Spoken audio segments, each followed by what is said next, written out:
Benvenuti ragazzi in questo nuovo video reaction anime al nuovo episodio dell'Isekai del supermercato online. In questo nuovo video il protagonista andrà a dare il nome al suo famiglio chiamandolo Fell, dal nome originario della sua razza Fenrir, quindi Fell.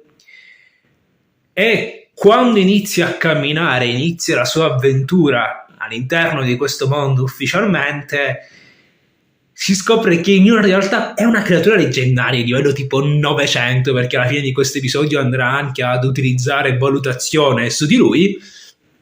E questo ovviamente in una città di confine soprattutto desta qualche sospetto e qualche preoccupazione, tanto che i soldati, i militari si sono messi in massa di fronte al confine, di fronte alla mura della città, quando lui è arrivato insieme a Fell.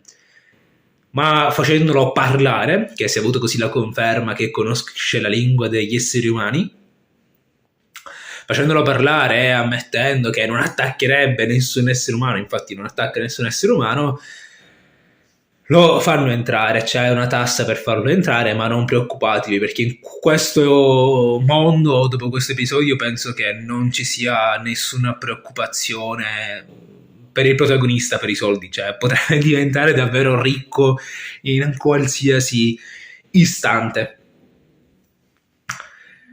Fatto sta che alcuni nobili lo vogliono invitare nella regione da loro, ma lui non vuole incontrare nobili, non vuole farsi notare e rifiuta questa proposta.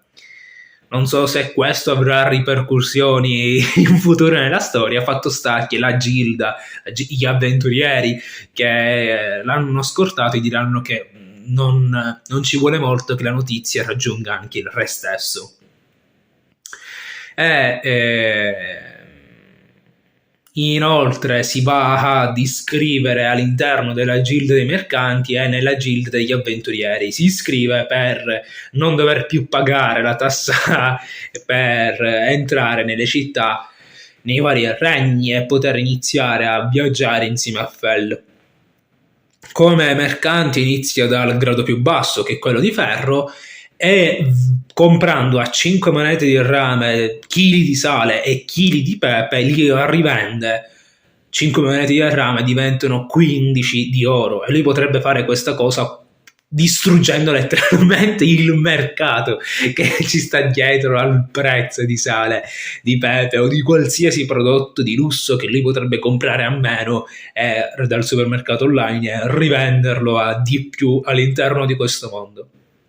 Va anche a preparare sempre cibi deliziosi per il suo famiglio Fele. Vi ricordo che il suo cibo migliora le caratteristiche, cosa che quando lui ha fatto valutazione mi sembra che non spuntavano tipo il più 37, il più di miglioramento delle stats. Non so perché questa mancanza, forse di livello troppo alto, Fele non gli fa effetto, non lo so. Gli dà anche ordine di cacciare del cibo e diventa anche avventuriere del grado più basso, G. Ogni avventuriere deve completare almeno una missione ogni mese, dei gradi quelli più bassi, e lui prende una missione di raccolta di erbe medicinali alla fine dell'episodio. Concludendo così questo secondo episodio, che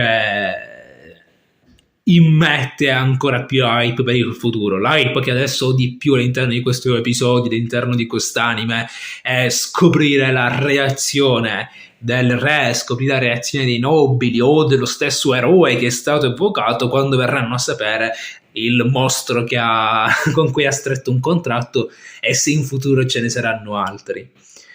Inoltre alla fine c'è il teatrino alla fine dell'episodio in cui vediamo gli avventurieri che l'hanno scortato, che senza di lui si ritrovano a mangiare carne secca come facevano prima, e questo gli fa sentire di più la mancanza del cibo di Mukuda, il protagonista. Fatemi sapere voi la vostra opinione sotto nei commenti. Se ancora non l'avete fatto, lasciate un like e iscrivetevi a questo canale YouTube. Ciao ragazzi.